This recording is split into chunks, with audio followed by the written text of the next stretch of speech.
aussi sur la gestion des eaux usées. Nous notons des réalisations importantes dans le secteur, mais comme sama collègue depuis ce matin, il y a des difficultés qui sont structurelles, qui sont persistantes. L'insuffisance des ouvrages, forages, que ce soit des réseaux ou des châteaux d'eau, les forages ou les ouvrages non fonctionnels et la mauvaise qualité de l'eau. Donc c'est noté partout, sur tout le territoire. Ce n'est pas un problème propre au Sénégal, parce que c'est un phénomène mondial, la crise de l'eau, mais on le note également dans la région de Sédhiou. Donc que ce soit dans le Pakao, le Boudié et le Diassing. On note également le faible accès aux services d'assainissement, notamment l'assainissement collectif des eaux usées domestiques et l'assainissement des eaux pluviales. Il y a des solutions qui sont préconisées, notamment dans le présent budget. On peut citer parmi en tout cas les réalisations majeures, le dessalement. Mais il faut que le coût de l'énergie. Parce que le dessalement, une des principales contraintes, c'est le coût de l'énergie. Vraiment intégrer les énergies renouvelables dans ces projets-là.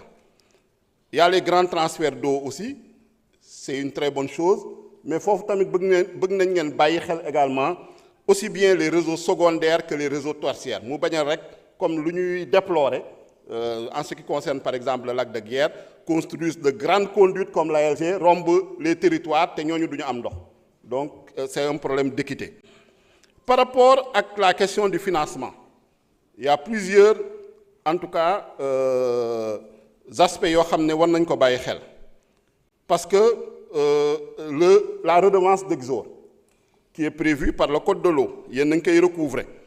Il faut améliorer par une meilleure police de l'eau. La redevance de rejet, qui est prévue également par le code de l'eau, mais malheureusement, je ne suis pas sûr qu'elle soit recouvrée. Et qui peut faire aussi doublon par rapport à la taxe de pollution sur les eaux qui est prévue par le code de l'environnement.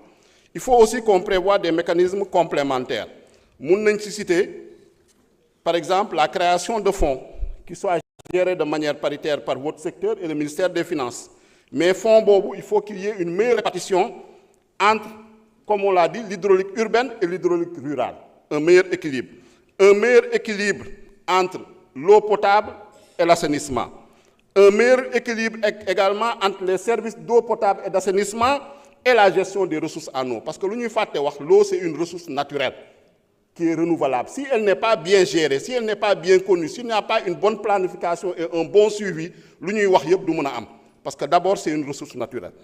Donc, il faut aussi un fonds d'assainissement, surtout pour l'assainissement eau pluviale. Parce que là, dans ce domaine-là, il y a des difficultés.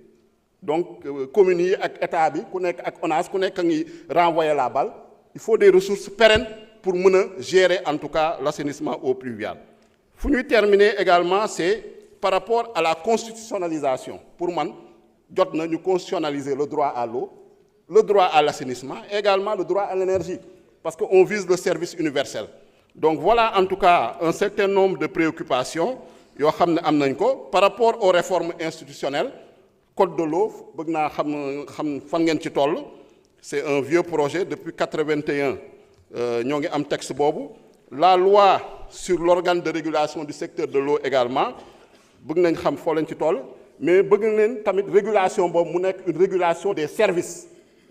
Par rapport à l'hydraulique rurale, tous les problèmes qui se posent par rapport aux fermiers, par rapport aux concessionnaires, sans une bonne régulation, nous avons performance, nous avons également les paramètres. Je vous remercie et vous souhaite une très bonne exécution de ce budget. Merci beaucoup.